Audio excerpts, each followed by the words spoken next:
Hello dear student, good morning. हम अपनी class में ह्यूमन फिजियोलॉजी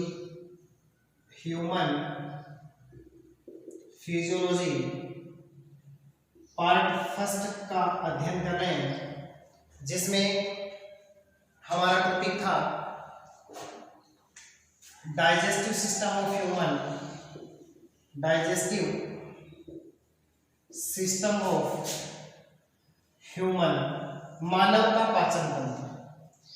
मानव के पाचन तंत्र में पिछली क्लास में हमने बहुत सारी बातों पर अध्ययन किया। एलिमेंट्री केनाल को पढ़ा, यानी मानव का पाचन तंत्र आहार नाल, एलिमेंटरी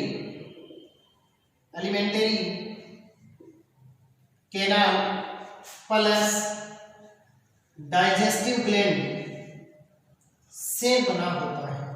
यानी पाचन तंत्र किससे मिलकर बना होता है? आहार नाल और पाचक ग्रंथियों से मिलकर के बना होता है। आहार नाल के बारे में हमने पढ़ा कि आहार नाल वह नलिकाकार संरचना जिसमें भोजन शरीर में प्रवेश करता है, और हम यूं कह सकते हैं जिसमें भोजन का अंतर्ग्रहण, पाचन, अवशोषण, बहिक्षेपण होता है, एलिमेंट्री कैनाल कहलाती है, जो मुख से लेकर के गुदा तक फैली होती है, जिसकी लंबाई मैंने आपको 8 से 10 मीटर बताई। एलिमेंट्री कैनाल एक कुंडलित पेशी संरचना होती है। इस आहार नाल में हमने मुख तथा मुख गुहा का अध्ययन किया। मुख गुहा में हमने तालु को पढ़ा। तालु क्या चीज है? मुख गुहा की छत क्या कहलाती है? तालु कहलाती है, जो मुख गुहा तथा नासा गुहा को दो भागों में बांटती है, या उनके बीच भीतर या खांच का काम करती है। फिर तालु को दो भागों में बांटा गया, कठोर तालु और मृदु तालु। इसके बाद में मैंने आपको जीभ के बारे में बताया। जीभ एक मांसल संरचना है। जीभ का अग्र भाग स्वतंत्र होता है और पीछे वाला भाग ग्रसनी के अंतिम छोर या तल में जुड़ा रहता है, जिसे हम फ्रेनुलम लिंग्वी कहते हैं। तो जीभ का जो पीछे वाला भाग है वो फ्रेनुलम लिंग्वी की सहायता से ग्रसनी के तल में जुड़ा रहता है। जीभ पर विभिन्न प्रकार की स्वाद गलिकाएं पाई जाती हैं, जो खट्टे, मीठे, कड़वे, नमकीन स्वाद का ज्ञान करवाने का काम करती है। अब इसके बाद में हम बात करते हैं दांत की, कि दांत भी मुख गुहा का एक पार्ट है। दांत जबड़ों की गट्टिकाओं में पाए जाते हैं, जबड़ों की गट्टिकाओं में स्थित होते हैं। दांत कहाँ पाए जाते हैं? जबड़ों की गट्टिकाओं में स्थित होते हैं, अतः इन्हें गर्तदंती कहते हैं। इस बात को समझना, जबड़ों की गट्टिकाओं में स्थित होने के कारण दांत को क्या कहा जाता है? गर्तदंती के नाम से जाना जाता है, यानी जबड़ों की गट्टिकाओं में स्थित होते हैं। अच्छा जी, देखो, मनुष्य अपने पूरे जीवन काल में 2 बार दांत ग्रहण करता है। मनुष्य अपने जीवन काल में कितनी बार दांत ग्रहण करता है? 2 बार। अतः मनुष्य को क्या कहा जाता है? द्विबारदंती कहा जाता है। द्विव यानी 2, यानी 2 बार दांत ग्रहण करता है। प्रथम अवस्था के दांत अस्थायी होते हैं। प्रथम अवस्था के दांत कैसे होते हैं? अस्थायी होते हैं, जिन्हें दूध के दांत कहते हैं। जिन्हें किनके दांत कहा जाता है? दूध के दांत कहा जाता है, जो एक निश्चित आयु के बाद में क्या हो जाते हैं? अलग हो जाते हैं, और जिनकी संख्या कितनी होती है? 20 होती है। तो देखो, मनुष्य कैसा है? द्विबारदंती, यानी अपने पूरे जीवन काल में 2 बार दांत ग्रहण करता है। प्रथम अवस्था के दांत क्या कहलाते हैं? अस्थायी दांत कहलाते हैं, जिन्हें क्या कहा जाता है? दूध के दांत कहा जाता है। इसके बाद में प्रथम अवस्था के बाद दूसरी अवस्था आती है, द्वितीय अवस्था, जिसमें प्राप्त दांत स्थायी हो जाते हैं। जिन्हें मनुष्य एक ही बार ग्रहण करता है, और जिनकी संख्या कितनी होती है? 32 होती है। अब मुख में दांतों के आकार व आकृति में परिवर्तन होने के कारण मनुष्य को विषम दंती कहा गया है। दांत के अलग अलग प्रकार होने के कारण मनुष्य को क्या कहा गया है? विषम दंती। और हमारे मुख में कितने प्रकार के दांत पाए जाते हैं? 4 प्रकार के दांत पाए जाते हैं। एक देखो, कृंतक जो दांत है, पहला ये हो गया। दूसरा है रदनक, तीसरा अग्रचवर्णक, और चौथा है चवर्णक। इस प्रकार से हमारे मुख में कितने प्रकार के दांत पाए जाते हैं? 4 प्रकार के। 4 प्रकार के दांत तो लेकर मनुष्य को क्या कहा जाता है? विषमदंती कहा जाता है। इनका काम होता है भोजन को काटने का, नाम से स्पष्ट है। कृंतक यानी काटने का काम। रदनक दांत क्या करते हैं? भोजन को चबाने का, चीरने का, फाड़ने का काम करने का काम किसका होता है? रदनक का। अगर चर्वणक क्या काम करेंगे? ये भोजन को पीसने का काम करते हैं, भोजन को पीसने का। और चर्वणक दांत क्या करते हैं? भोजन को और अधिक महीन बना देते हैं और लार ग्रंथि मिलाकर के लसलसा बना देते हैं। इनका भी काम पीसने का और चबाने का ही होता है। इस प्रकार से मनुष्य के मुख में दांत कितने प्रकार के हो गए? 4 प्रकार के। कृंतक, रदनक, अगर चर्वणक और चर्वणक यानी इंसाइसर, केनाइन, प्रीमोलर और मोलर। इनके आधार पर इसको क्या कहा जाता है? विषमदंती कहा जाता है। अब काम की बात ये कि देखो दंत सूत्र की बात करते हैं कि ये दांत किस प्रकार से हमारे मुख में पाए जाते हैं। तो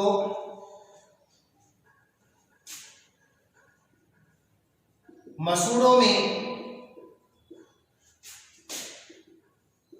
दंत विन्यास को सूत्र से दर्शाया जाता है, सूत्र से दर्शाया जाता है, जिन्हें दंत सूत्र कहते हैं, जिन्हें दंत सूत्र कहते हैं। और प्रत्येक मसूड़े या जबड़े के 2 अर्धांश होते हैं। इस बात को समझना, प्रत्येक जबड़े या मसूड़े के कितने अर्धांश होते हैं? 2 अर्धांश, जिन्हें क्रमशः दायां और बायां अर्धांश कहा जाता है। और दोनों अर्धांशों में दांतों की संख्या समान होती है। अतः दंत सूत्र को किससे गुणा किया जाएगा? 2 से गुणा किया जाएगा। एक बार फिर से देखो, मसूड़ों में दंत विन्यास को सूत्र से दर्शाया जाता है, जिन्हें दंत सूत्र कहते हैं। मसूड़े तथा जबड़े के 2 अर्धांश होते हैं, जिन्हें क्रमशः दायां और बायां अर्धांश कहते हैं। और दोनों अर्धांशों में दांतों की संख्या क्या होती है? समान। अतः इसे किससे गुणा करेंगे? 2 से गुणा करेंगे। तो देखो दंत सूत्र क्या बन जाएगा? दंत सूत्र बन जाएगा ऊपरी जबड़े के अर्धांश में दांतों की संख्या बटा निचले जबड़े के अर्धांश में दांतों की संख्या। और किससे गुणा कर देंगे? 2 से गुणा कर देंगे। अब देखो शिशु बालक में दंत सूत्र हो जाएगा 21/2 बटा 21/2 गुणा कितना हो जाएगा? 2 हो जाएगा। 2 और 1 3, 3 2 5, 5 को 2 से गुणा करो तो आ गया 10। ये ऊपरी जबड़े के दांत हो गए। इसी प्रकार से ये नीचे वाले जबड़े के दांत हो गए। और टोटल कितने हो गए? 20। मैंने आपको अभी बताया था, यानी दूध के दांत कितने होते हैं? 20 होते हैं। तो बालकों में दंत सूत्र क्या हो जाएगा? 21/2 बटा 21/2 और उसको किससे मल्टीपल कर दो? 2 से गुणा कर दो। ये ऊपरी जबड़े के और ये नीचे वाले जबड़े के टोटल कितने हो गए? 20। वयस्क मनुष्य में, वयस्क मानव में दंत सूत्र बन जाएगा 21/23 बटा 21/23 गुणा 2। ये दर्शा रहा है इंसाइसर को, ये केनाइन को, ये प्रीमोलर को, ये मोलर को। अब 3 2 1 3, 3 2 5, 5 और 3 8, 8 को 2 से गुणा कर लो 16। तो ये तो ऊपरी जबड़े मसूड़े के दांत हो गए। इसी प्रकार से ये नीचे वाले जबड़े मसूड़े के दांत हो गए। 16 में 16 का भाग मत देना, ये दांत आ जाएगा। ये टोटल होगा यहाँ पर, यानी टोटल कितने हो जाएंगे? 32। ये इस प्रकार से वयस्क मानव में दंत सूत्र हुआ। अब कुछ जीव और है, जैसे देखो फॉर एग्जांपल यदि हम बात करें कि कुत्ते के मुख में कितने दांत पाए जाते हैं, कुत्ते के मुख में कितने दांत पाए जाते हैं, उसके लिए एक दंत सूत्र होगा, यानी 31/42 बटा 31/43। इसको मल्टीपल कर लो 2 से। और सुअर व घोड़े के मुख में दांतों की संख्या 31/43 बटा 31/43 गुणा 2। तो ये टोटल आ जाएगी सुअर व घोड़े के मुख में दांतों की संख्या। तो ये अपना था दंत सूत्र। अब हम बात करते हैं दंत की संरचना की बात करते हैं कि दंत की संरचना कैसे होती है। दंत की संरचना, स्ट्रक्चर ऑफ टीथ, दांत की कैसी संरचना होती है, चित्र को ध्यान से देखेंगे।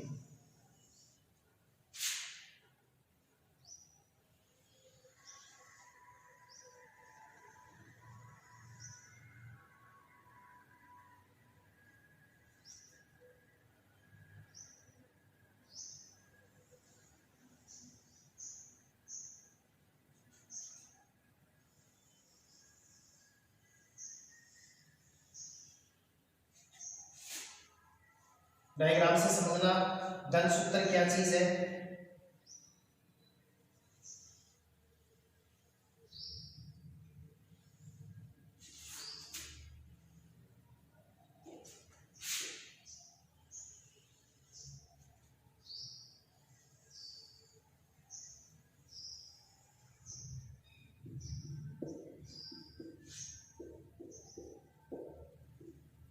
यदि दांत की संरचना की बात की जाए तो मनुष्य के दांत में 3 भाग पाए जाते हैं।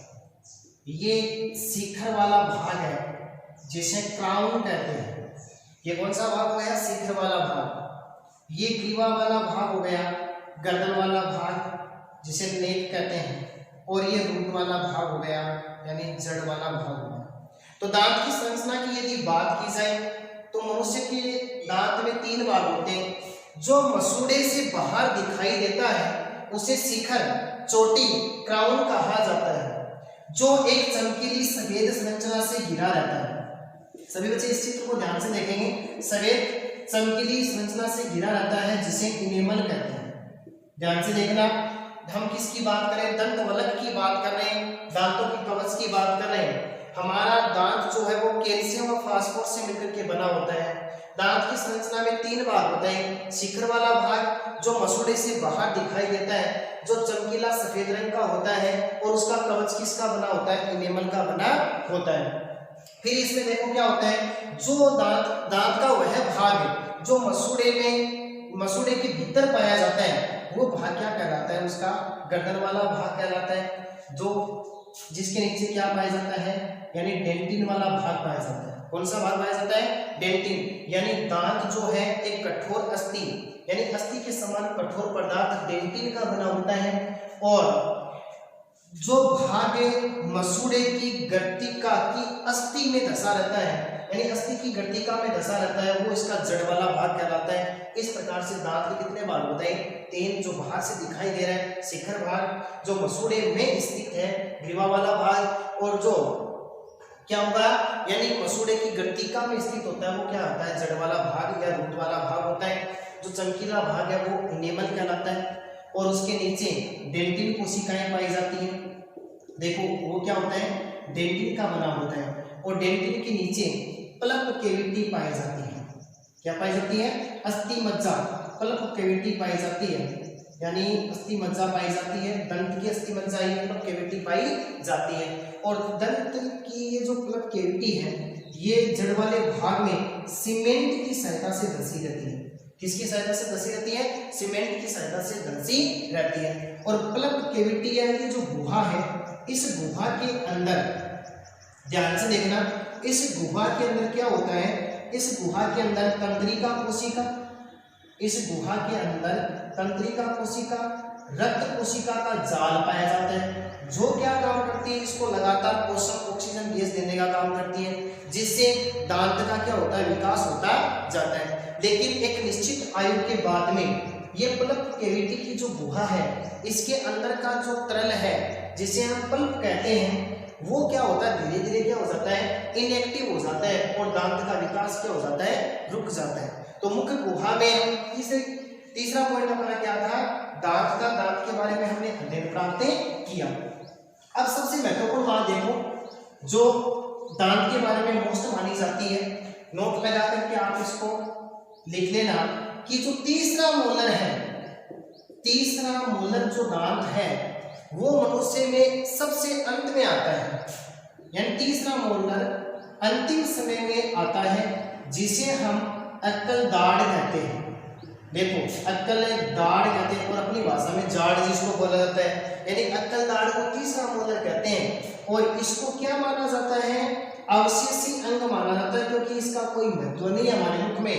तो एक बात से नोट करने वाली बात है जो दांत के बारे में आपको बता रहा हूँ, तीसरा मोलर अंतिम समय में आता है जिसे अक्कल दाढ़ के नाम से जाना जाता है, जो एक प्रकार का अवशेषी अंग है।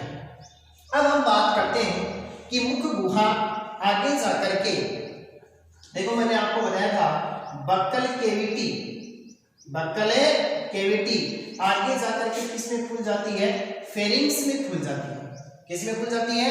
फेरिंग्स में खुल जाती है। और फेरिंग्स क्या है? ग्रसनी है।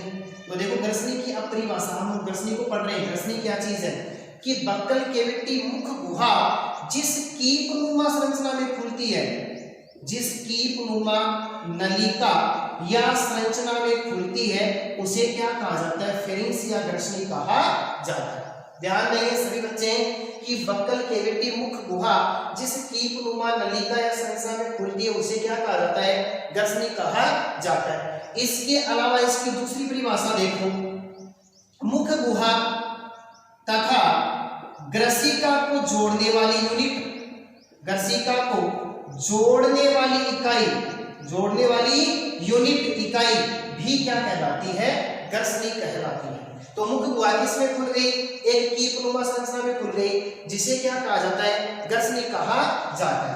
अब देखो ग्रसनी के बारे में हम पढ़ते हैं। तो मैंने आपको एक बात बताई थी कि वेलम पेलेटाई, वेलम पेलेटाई जिसे यूवेला यूला भी कहते हैं। मैंने आपको बताया था कि मुख गुहा की छत तालु कहलाती है और तालु का कठोर भाग किस में विभाजित हो जाता है, कोमल भाग में, और कोमल भाग ग्रहणी में एक अंगुलीनुमा उभार के रूप में लटका रहता है जिसे यूवेला या यूला वेलम पेलेटाई कहते हैं। ये वेलम पेलेटाई क्या काम करता है, इस ग्रहणी को दो कक्षों में बांट देता है। ग्रहणी को कितने कक्षों में बांटेगा, दो कक्षों में बांटेगा। देखो इसकी जो पृष्ठ कक्ष है या पृष्ठ जो कक्षा है, कक्षिया कक्षा है, उसको हम कहते हैं नासाग्रसनी। क्या कहते हैं, नासाग्रसनी कहते हैं। और दूसरी जो अधर कक्षा है या अधर कक्ष है उसको हम बोलते हैं मुखग्रसनी। तो मुखग्रसनी को कितने भागों में बांटा गया, दो भागों में। एक को कहा जाता है पृष्ठ कक्षा यानी नासाग्रसनी, अधर कक्षा यानी मुखग्रसनी। बांटने वाला कौन है, वेलम पेलेटाई जिसे क्या कहते हैं, यूला कहते हैं, जिसे क्या कहा जाता है, यूवेला भी कहा जाता है। तो ये ग्रसनी की बात हुई। अब आगे देखो, ग्रसनी जो है, ध्यान से देखना, ग्रसनी को कोमन पाथ भी कहते हैं। ग्रसनी को कोमन पाथ के नाम से जाना जाता है, यानी इसे सहमार्ग कहते हैं। ग्रसनी को क्या कहते हैं, सहमार्ग कहते हैं। ग्रसनी को सहमार्ग क्यों कहते हैं, क्योंकि ग्रसनी में मुख गुहा और नासिका गुहा दोनों खुलती हैं। दोनों खुलने के कारण ग्रसनी को किस नाम से जाना जाता है, कोमन पाथ के नाम से जाना जाता है। अब देखेंगे इसके अंदर कि ग्रसनी के अंदर 4 द्वार पाए जाते हैं। ग्रसनी में कितने द्वार पाए जाते हैं, 4 द्वार पाए जाते हैं। ढंग से देखना, पहला देखो जिसको हम क्या कहते हैं, यानी कंठ द्वार, जिसको हम क्या कहते हैं, कंठ। देखो ग्रसनी आगे जाकर के एक नलिका में खुलती है, एक उपास्थि की बनी हुई संरचना में खुलती है जिन्हें हम कंठ कहते हैं, और उस नलिका द्वार को क्या कहा जाता है, कंठ द्वार कहा जाता है। देखो इस द्वार को घाटी द्वार भी कहते हैं, इस द्वार को घाटी द्वार भी कहते हैं, जिसमें उपास्थि छल्ला पाया जाता है, जिसमें उपास्थि छल्ला पाया जाता है। और इस उपास्थि छल्ले को घाटी ढक्कन कहते हैं। क्या कहते हैं, घाटी ढक्कन। और ये घाटी ढक्कन क्या काम करता है, जब हम भोजन ग्रहण करते हैं उस समय ये श्वास नली को ढकने का काम करता है। तो देखो एक तो इसके अंदर कौन सा द्वार हो गया, यानी कंठ द्वार। दूसरा देखो इसके अंदर यानी मुख द्वार कह सकते हैं, जिसको मुख ग्रसनी द्वार, जिसको क्या कह सकते हैं, मुख ग्रसनी द्वार। यानी ग्रसनी आगे जाकर के ग्रसिका में खुलती है जिसमें से भोजन प्रवेश करता है। या हम कह सकते हैं कि मुख ग्रसनी द्वार ग्रसनी तथा ग्रास नली या इसको ग्रसिका को जोड़ने का काम करता है। तीसरा देखो जिसको हम क्या कहते हैं, यूस्टेचियन नलिका। ध्यान देने वाली बात, यूस्टेचियन नलिका कहाँ पाई जाती है, तो ये दोनों कानों से आती है और कान के 3 भाग हैं, बाह्य कर्ण, मध्य कर्ण और अंतःकर्ण। और ये मध्य कर्ण से चल करके आती है, नलिका कहाँ से आती है, मध्य कर्ण से चल करके आती है। हम यूं कह सकते हैं यानी दोनों कर्ण या दोनों कान ग्रसनी वाले भाग में आकर के खुलते हैं, और जिस नलिका की सहायता से खुलते हैं उसे क्या कहा जाता है, यूस्टेचियन नलिका कहा जाता है। और इसका जो चौथा मार्ग है उसे कहा जाता है अंतःनासिका छिद्र। चौथे भाग को क्या कहा जाता है, अंतःनासिका छिद्र कहा जाता है। अंतःनासिका छिद्र क्या काम करता है, जब हम भोजन ग्रहण करते हैं उस समय यानी वेलर पेलेटाई उसको क्या कर देती है, बंद कर देती है। इस प्रकार से ग्रसनी में कितने द्वार हो गए, 4 द्वार पाए जाते हैं। ग्रसनी को क्या कहा जाता है, कॉमन पाथ, क्योंकि भोजन नली तथा श्वास नली दोनों इसके अंदर खुलती हैं।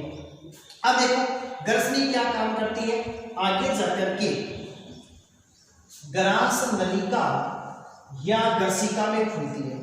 ध्यान देंगे सभी बच्चे, यानी फेरिंग्स आगे जाकर के इसोफेगस किसमें खुल जाती है, इसोफेगस। और इसोफेगस को क्या कहते हैं, ग्रास नाल, या जिसको क्या कह सकते हैं, ग्रसिका। देखो क्या होती है ग्रसिका, यह लंबी नलिका का संरचना है जो ग्रसनी तथा आमाशय को जोड़ती है। देखो ग्रसिका की परिभाषा क्या लिख सकते हो, वह नलिकाकार संरचना जो ग्रसनी तथा आमाशय को जोड़ने का काम करती है, ग्रास नाल या ग्रसिका कहलाती है। इसकी लंबाई 25 सेंटीमीटर मानी जाती है। इसकी लेंथ कितनी है, 25 सेंटीमीटर इसकी लंबाई है। कहां पाई जाती है, ग्रसनी आमाशय के बीच में पाई जाती है। और ये क्या काम करती है, अपनी वक्ष गुहा को भेदकर डायफ्राम को पार करते हुए आमाशय में जाकर उदर गुहा में खुलती है। एक बार फिर से देखो क्या होती है, पूरी वक्ष गुहा को भेद करके डायफ्राम के नीचे और उदर गुहा में किसमें खुलती है, आमाशय में खुलती है। एक लंबी नलिकाकार संरचना होती है।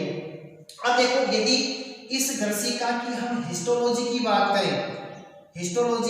करें, यानी इसकी औतिकी क्या है, तो मैं आपको बताऊं, ग्रसिका में 4 स्तर पाए जाते हैं। ग्रसिका में कितने स्तर पाए जाते हैं, 4 स्तर। वो स्तर कौन कौन से हैं, देखो पहला स्तर है इसका सिरोसा। कौन सा स्तर है, सिरोसा। दूसरा स्तर है इसका बाह्य पेशी स्तर, ध्यान से देखना, बाह्य पेशी स्तर। और तीसरा है अधश्लेष्मिका। तीसरा कौन सा है, अधश्लेष्मिका। और चौथा कौन सा है, श्लेष्मिका स्तर है।